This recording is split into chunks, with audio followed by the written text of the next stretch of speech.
نسل در نسل امت میں یہ ذمہ داری ٹرانسفر ہوتی ہے، اور ختم نبوت کی برکت سے تو اسپیسیفکلی ہماری اس امت کی رسپانسبلٹی ہے۔ نبی صلی اللہ علیہ وآلہ وسلم اللہ تعالیٰ کی طرف سے نمائندہ بن کے اس دنیا میں آئے اور پوری انسانیت تک اللہ کا پیغام پہنچایا جو اپنے زمانے تک وہ پہنچا سکتے تھے۔ تو آپ علیہ السلام کے بعد آپ کی امت نے اس کام کو آگے لے کے چلنا ہے، کیونکہ قیامت تک کوئی پیغمبر نہیں آنا۔ تو نبی علیہ السلام نے شہادت علی الناس کی اپنے زمانے کے لوگوں پر، اور پھر آپ علیہ السلام کے دنیا سے تشریف لے جانے کے بعد آپ کی امت کی ذمہ داری ہے کہ وہ باقی لوگوں پر شہادت علی الناس کرے گی، یعنی اللہ کی گواہی دے گی، اللہ کی طرف لوگوں کو بلائے گی، اور پھر الٹیمیٹلی اس کا انجام قیامت والے دن نکلنے والا ہے کہ اللہ تعالیٰ انبیاء کرام علیہ السلام کو بلائے گا اور وہ اپنی امت کے حق میں یا امت کے خلاف گواہی دیں گے اللہ کی بارگاہ میں کہ میں نے تو اپنا پیغام پہنچایا تھا، ان لوگوں نے اس کو فالو نہیں کیا یا انہوں نے آگے پیغام نہیں پہنچایا۔ تو قیامت کے دن کی جو گواہی ہے اللہ تعالیٰ کی بارگاہ میں، اس کا ذکر اس آیت مبارکہ میں آ رہا ہے۔ چونکہ یہ کریٹیکل آیت ہے اور یہ ٹاپک قرآن حکیم میں درجنوں مقامات کے اوپر ڈسکس ہوا ہے، لہٰذا میں اس پہ تھوڑی تفصیلی گفتگو کروں گا۔ سورۃ النساء کی آیت نمبر 41 پہ پہلے ہم اس آیت کو کور کر لیتے ہیں۔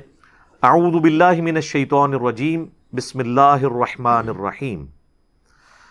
فَكَيْفَ إِذَا جِئْنَا مِن كُلِّ أُمَّةٍ بِشَهِيدٍ، اس وقت کیا حال ہوگا، وہ وقت کیسا ہوگا جب کہ ہم لائیں گے ہر امت میں سے ایک گواہ کو اٹھا کر، یعنی اس امت کے پیغمبر کو۔ وَجِئْنَا بِكَ عَلَىٰ هَٰؤُلَاءِ شَهِيدًا، اور اے محبوب صلی اللہ علیہ وآلہ وسلم ہم آپ کو ان پر گواہ بنا کر اٹھائیں گے، اپنے امتیوں کے اوپر، اپنے زمانے کے لوگوں پر۔ اب یہ گواہی یہ ہوگی کہ میں نے تو پیغام پہنچا دیا تھا، انہوں نے عمل نہیں کیا، یا جنہوں نے عمل کیا ان تک پہنچانا تو میری ذمہ داری تھی، انہوں نے آگے نہیں پہنچایا۔ دونوں اعتبار سے اللہ کے محبوب صلی اللہ علیہ وآلہ وسلم کو بھی اور آپ صلی اللہ علیہ وآلہ وسلم سے پہلے جو پیغمبر گزر چکے انہوں نے اپنی امتوں کے حق میں یا ان کے خلاف گواہی دینی ہے۔ تو ظاہر ہے یہ بہت کریٹیکل ایشو ہے، کیونکہ اس کے اگینسٹ پھر فیصلہ ہونے والا ہے۔ ظاہر ہے اللہ تعالیٰ کی بارگاہ میں جو وہ عدالت لگنی ہے، جس کا جج خود ہے اللہ، اس کے سامنے گواہ کی حیثیت سے وقت کے پیغمبر پیش ہوں گے، یا پیغمبر کے ماننے والے وہ لوگ جنہوں نے شہادت علی الناس کی تھی پیغمبر کے جانے کے بعد۔ تو اللہ پھر بدلہ دلوائے گا مخالفین کے اگینسٹ ان لوگوں کو۔ تو اس ٹاپک کو کہا جاتا ہے شہادت علی الناس، جو وقت کے پیغمبر نے کی یا ان کے ماننے والوں نے اپنے باقی لوگوں تک پہنچائی، امت کے لوگوں تک، انہوں نے عمل کیا یا نہیں کیا، سارے اعتبار سے یہ شہادت والا معاملہ ہونا ہے۔ تو امام جو قیامت کے دن ہوگا وہ وقت کا پیغمبر ہوگا، اور پھر اس کے بعد ان کے بہاف کے اوپر ان کے بعد جتنے لوگ ہیں اپنے اپنے دائرہ کار میں جہاں تک انہوں نے بات پہنچائی ہے ان کی اکاؤنٹیبلٹی ہوگی۔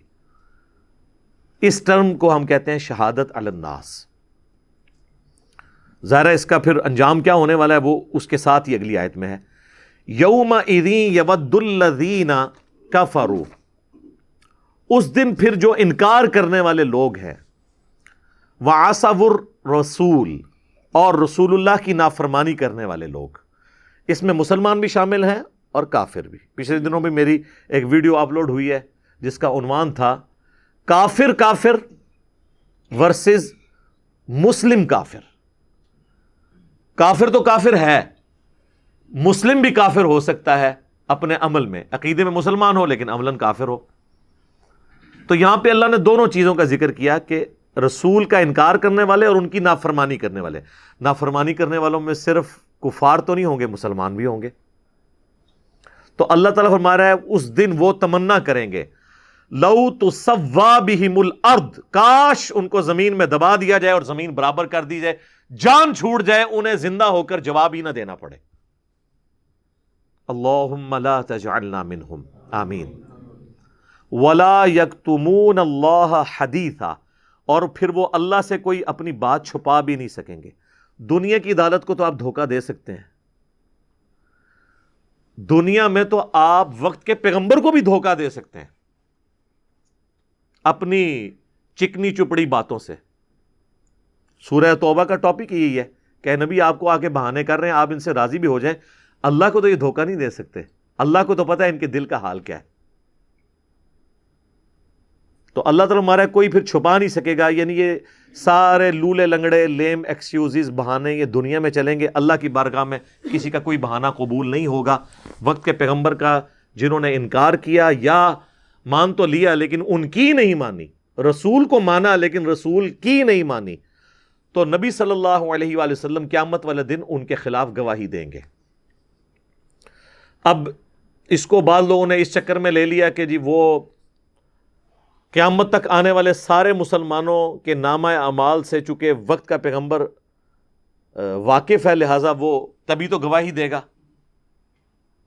اور اس سے پھر انہوں نے حاضر و ناظر کا ایک عقیدہ گھڑ لیا کہ جی آج بھی ہم جو کچھ کر رہے ہیں اللہ کے محبوب صلی اللہ علیہ وآلہ وسلم ہمارے اعمال کو دیکھ رہے ہیں، آپ علیہ السلام کی قبر مبارک میں ہمارے اعمال پیش ہوتے ہیں۔ نعوذ باللہ، یہ عقیدہ لوگوں نے گھڑ لیا۔ یہ عقیدہ دیوبند کے ہاں بھی پایا جاتا ہے، بریلویوں کے ہاں بھی۔ اہل حدیث اس معاملے میں کافی حد تک ٹھیک ہے۔ نبی علیہ السلام اپنے زمانے کے بھی سارے لوگوں کے اعمال سے واقف نہیں تھے، کیونکہ قرآن میں کئی جگہ یہ بات آئی ہے کہ اے نبی آپ کو تو دھوکہ دے سکتے ہیں لیکن اللہ کو تو نہیں دے سکتے۔ سورہ توبہ کے اندر یہ ٹاپک ڈسکس ہوا ہے۔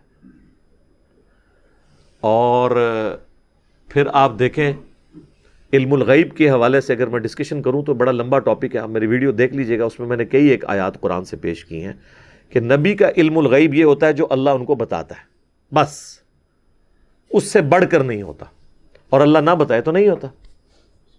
یہ چونکہ آج علم الغیب ٹاپک نہیں ہے میں اس کو ڈسکس نہیں کرتا، مسئلہ نمبر 6A اور 6B دیکھ لیں، اور حاضر و ناظر کے عقیدے پہ مسئلہ نمبر 7 میرا دیکھ لیں، ڈیٹیل کے ساتھ 1.5 2 گھنٹے کی وہ ویڈیوز ہیں۔ میں نے جو یہ جھوٹے قسم کے دلائل اپنی زوم میں انہیں سچا سمجھ کے پیش کرتے ہیں، ایک ایک چیز کے اوپر میں نے ڈسکشن کی ہے، آج میں اس کو نہیں چھیڑوں گا۔ بہرحال یہاں پر اللہ تعالیٰ نے فرمایا کہ وقت کا پیغمبر گواہی دے گا اپنی امت کے خلاف۔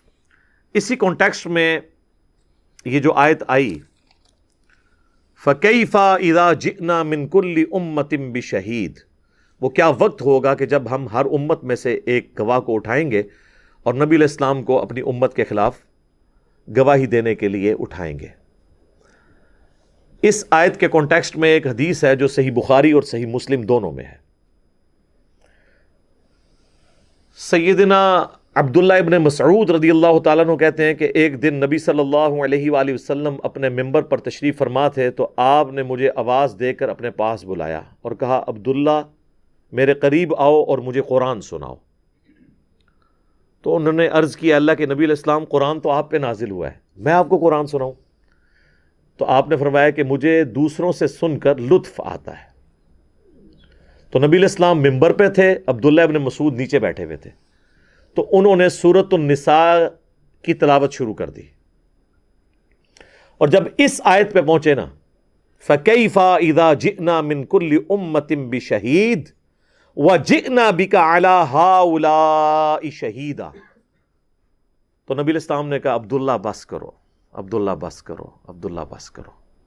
عبداللہ ابن مسعود کہتے ہیں میں نے حضور کی طرف دیکھا تو آپ کی مبارک آنکھوں سے آنسو جاری تھے، آپ کی داڑھی بھی تر ہو چکی تھی، یعنی آپ کو یہ غم تھا کہ مجھے اپنی امت کے خلاف گواہی دینی پڑنی ہے۔ نبی بڑے رقیق القلب ہوتے ہیں، ان کی کبھی خواہش یہ نہیں ہوتی کہ ان کی امت میں سے کوئی ایک بھی جہنم میں چلا جائے۔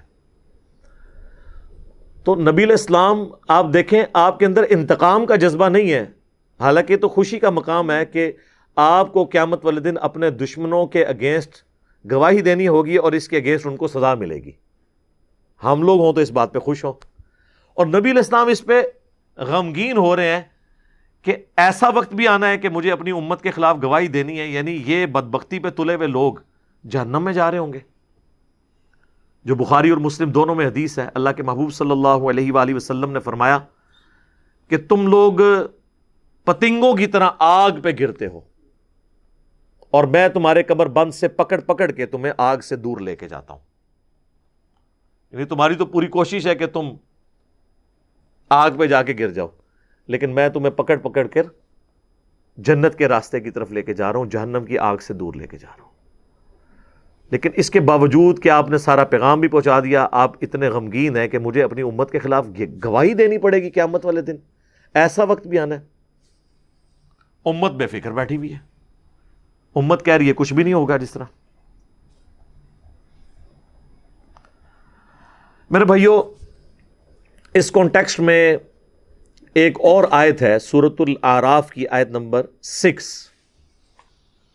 جس میں اللہ تبارک و تعالی نے کھول کر اس بات کو بیان کیا ہے کہ قیامت والے دن اللہ نے پیغمبروں سے بھی پوچھنا ہے اور ان کے فالوور سے بھی. یہ بڑا کریٹیکل ایشو ہے.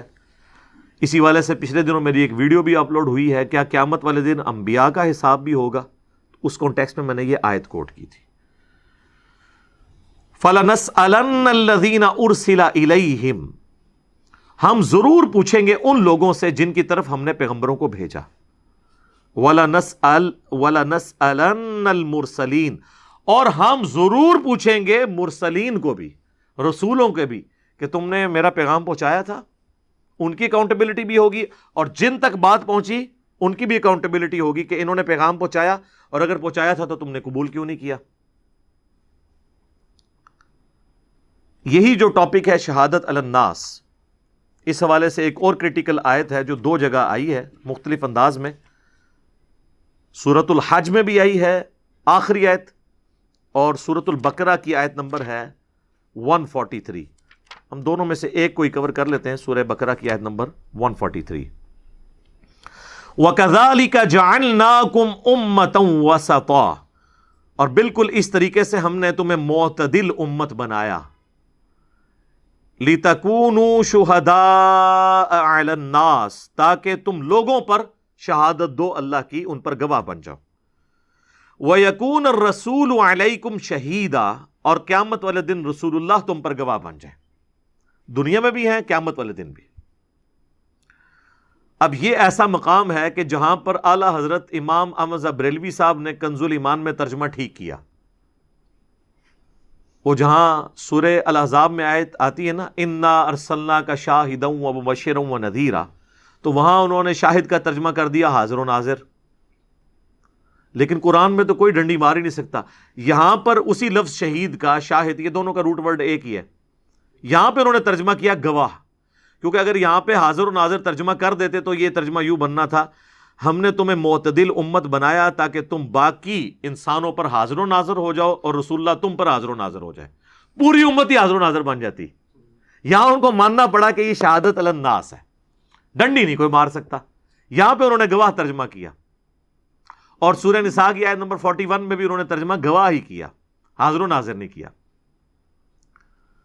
تو اگر وہ گواہ کا مطلب کہتے کہ جی وہ گواہ وہ ہوتا ہے جو دیکھ رہا ہو، وہ کہتا ہے جی جو دیکھ نہیں رہا وہ گواہی کیسے دے گا، تو گواہی یہ ہے کہ بس سامنے والے تک پہنچا دیا، یہی مطلب ہے. ورنہ تو پھر پوری امت گواہ ہے، ساروں کی امتوں کے اوپر. اور اس کانٹیکسٹ میں ایک حدیث ہے سورہ البقرہ کی آیت نمبر 143 کے کانٹیکسٹ میں امام بخاری ایک حدیث لے کے آئے جس نے پورا عقیدہ کلیئر کر دیا صحیح بخاری میں، کہ قیامت والے دن قوم نوح انکار کر دے گی کہ ہمارے وقت کے پیغمبر نوح علیہ السلام نے ہم تک پیغام پہنچایا ہی نہیں ہے. وہ جو سورہ اعراف میں ہے نا کہ ہم امتوں سے پوچھیں گے کہ بھی ہاں بھی تم تک پیغام پہنچا، تو حضرت نوح علیہ السلام کی قوم کہہ دے گی ہمیں تو نوح علیہ السلام نے آپ کی دعوت ہی نہیں پہنچائی ہے اللہ. جھوٹ بولیں گے.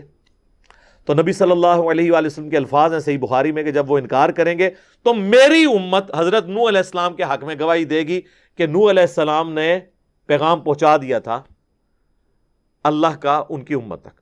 بھئی ہم کوئی حاضر و ناظر ہے کہ ہمیں پتہ ہے کہ پہنچا دیا تھا؟ ہم کس بنیاد پہ گواہی دے رہے ہوں گے؟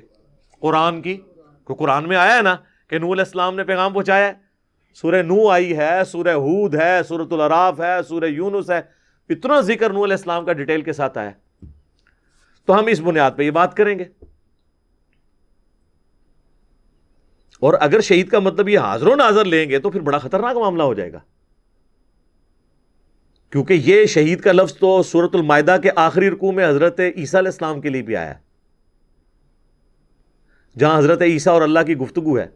تو وہاں حضرت عیسیٰ کیا کہتے ہیں اے اللہ میں ان پر گواہ تھا جب تک ان میں موجود تھا، جب تو نے مجھے اٹھا لیا پھر تو ہی ان پر گواہ تھا، اور تو ہی سارے غیب کا جاننے والا ہے، تو ہی ہر چیز کے اوپر گواہ ہے۔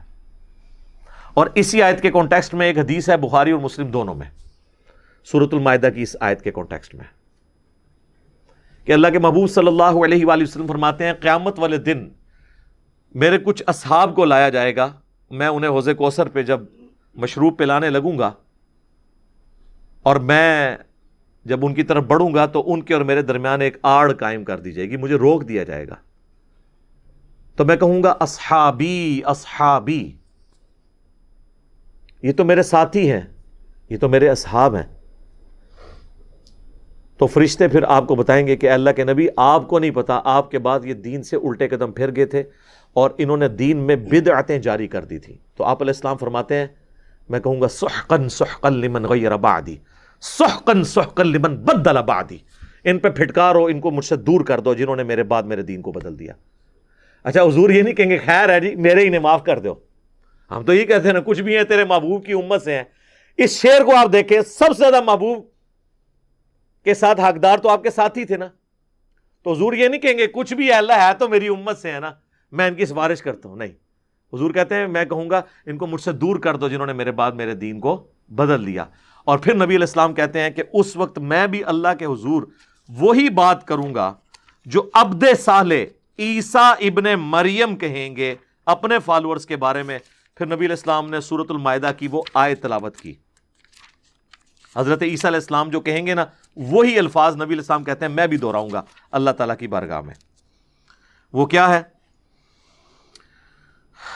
وَكُنْتُ عَلَيْهِمْ شَهِيدًا مَا دُمْتُ فِيهِمْ، اے اللہ میں تو ان پر گواہ تھا جب تک ان میں موجود تھا۔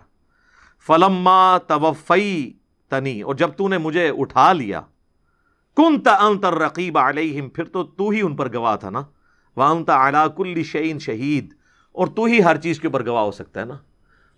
انسان کی تو یہ کمپیٹنسی نہیں ہے۔ تو ادھر سے یہ شہید کا پھر مطلب پتہ چل گیا، ورنہ تو حضور علیہ السلام کو اگر یہ پتا ہوتا کہ آپ کے بعد یہ کیا ہے تو اچھا وہ کہتے ہیں جی اتنے جب بندے نے بات نہ ماننی ہو نا، وہ کہتے ہیں جی وہ بخاری مسلم کی جو حدیث ہے یہ بھی تو آپ کو حضور نے ہی بتائی ہے نا کہ میرے اصحاب لائے جائیں گے، میں ان کو پہچانتا ہوں گا، تو اس کا مطلب ہے کہ حضور کو پتا ہوگا۔ تو میرے بھائی یہ تو آپ کو وحی کے ذریعے یہ تو بتایا گیا کہ یہ معاملہ ہونا ہے، لیکن آپ کو یہ نہیں پتا کہ یہ کون کون لوگ ہوں گے، بس آپ کو جنرل پتا ہے، کیونکہ اگر آپ کو یہ پتا ہو کہ کون کون لوگ ہیں تو آپ نے ان کو پلانا ہی نہیں تھا، جن پہ بعد میں پھٹکار کرنی تھی پہلے ہی کر دیتے، ان کو تو میری شکل سے دور کرو نا، ان کا تو مجھے علم غیب ہے کہ یہ لوگ ہیں۔ جنرل حضور کو بتایا گیا کہ آپ کے بعد ایسا ہوگا، جو سنن دارمی میں حدیث موجود ہے۔ نبی علیہ السلام نے تلاوت کی اذا جاء نصر اللہ والفتح ورأیت الناس يدخلون فی دین اللہ افواجا، اللہ کی فتح آ پہنچی ہے اور آپ دیکھ رہے ہیں کہ لوگ گروہ در گروہ دین میں داخل ہو رہے ہیں۔ تو حضور علیہ السلام نے فرمایا کہ ان قریب لوگ گروہ در گروہ دین سے نکل بھی جائیں گے میرے مرنے کے بعد۔ تو آپ دیکھ لیں بخاری مسلم دونوں میں آتا ہے، انہی لوگوں کے بارے میں آیا نا، صحیح بخاری میں الفاظ موجود ہیں۔ عبداللہ ابن عباس کہتے ہیں یہ وہ لوگ ہوں گے جنہوں نے حضور کی وفات کے بعد مرتد ہو گئے تھے اور حضرت ابوبکر نے ان کے ساتھ قتال کیا تھا، منکرین زکوٰۃ تھے یا مسلمہ کذاب کے ساتھ جو لوگ مل گئے حضور کی زندگی تک، تو وہ حضور کے غلبے کی وجہ سے مسلمان ہو گئے، بعد میں انہوں نے اسلام چھوڑ دیا۔ تو اسی لیے حضور ان کو اصحابی کہہ رہے ہیں کہ میرے ساتھی۔ آج کی ڈیٹ میں تو ظاہر نہیں ہے، لیکن ساروں کے بارے میں ہمیں بھی نہیں پتا، ظاہر ہے ساروں کی کوئی لسٹ تو نہیں بنی ہوئی، تو یہ بڑا کرٹیکل معاملہ ہے۔ تو اللہ تعالیٰ فرما رہا ہے شہادت الناس اس امت نے بھی کرنی ہے، رسول اللہ بھی شہادت الناس کرنے والے ہیں، اور قوم نوح کے انکار کے اوپر میں نے بتایا بخاری میں حدیث ہے کہ یہ امت گواہی دے گی نوح علیہ السلام کے حق میں۔